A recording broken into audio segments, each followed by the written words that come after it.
السلام علیکم۔ خبر شامل کرتے ہیں چنیوٹ سے۔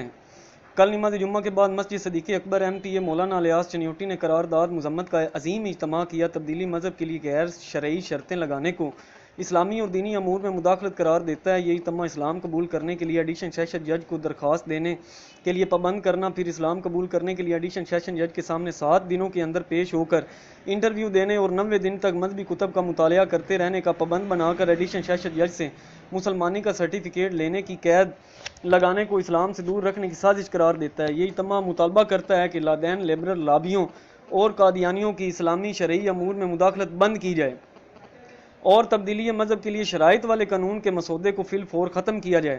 نماز جمعہ کے بعد مسجد صدیق اکبر چنیوٹ کے مجوزہ مسودہ قانون کے خلاف مظاہرہ بھی کیا گیا۔ اسلام میں کسی بھی قسم کی رکاوٹ نامنظور، اس بل کی پرزور مذمت کرتے ہیں۔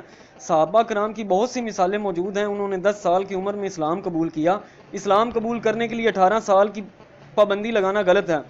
جس نے کلمہ شریف پڑھ لیا وہ اسلام میں داخل ہو گیا۔ مزید انہوں نے کہا کہ اسلام کے ساتھ دشمنی مت بنائیں، اسلام ہمیشہ سر بلند رہے گا۔ بیورو چیف فیصل آفتاب DK 48 نیوز TV چنیوٹ۔ ہمارا احتجاج اس بات پر ہے کہ حکومت پاکستان ایک مسودہ بل لا رہی ہے جس میں یہ طے کیا جا رہا ہے کہ کوئی بھی مذہب والا اپنا مذہب چھوڑ کر اگر اسلام میں داخل ہونا چاہے تو اس کی شرط یہ ہے کہ کم از کم اس کی عمر جو ہے وہ 18 سال ہے۔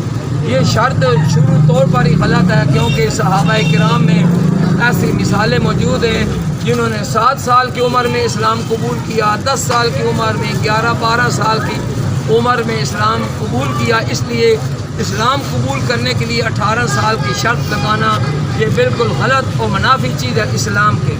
نمبر 2، یہ جو شرط لگائی جا رہی ہے کہ اسلام قبول کرنے کے لیے اگر کوئی بندہ چاہتا ہے تو پہلے وہ درخواست دے گا ایڈیشنل سیشن جج کو، وہ 7 دن کی اس کو مہلت دے گا، اس میں انٹرویو ہوگا، پھر جج صاحب جو ہے اس کو 90 دن مطالعہ کے لیے ٹائم دیں گے اور وہ علماء سے ملاقاتیں کریں گے۔ تو یہ ساری کی ساری شرطیں یہ اسلام کے بالکل منافی ہیں۔ اسلام کا تو اصول یہ ہے کہ جس نے کلمہ شریف پڑھ لیا لا الہ الا اللہ محمد رسول اللہ، اسی وقت وہ اسلام میں داخل ہو گیا اور اس کے اوپر اسلامی قوانین جو ہیں وہ نافذ ہو جاتے ہیں۔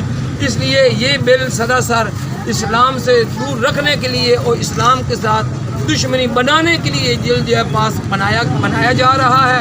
پاکستان کی تمام مذہبی سیاسی جماعتوں نے اس کو مسترد کیا ہے اور ہم بھی ہر ایسا بل جو ہمارے سپریم لا قرآن و سنت کے خلاف ہوگا اس کو ہم مسترد کرتے ہیں۔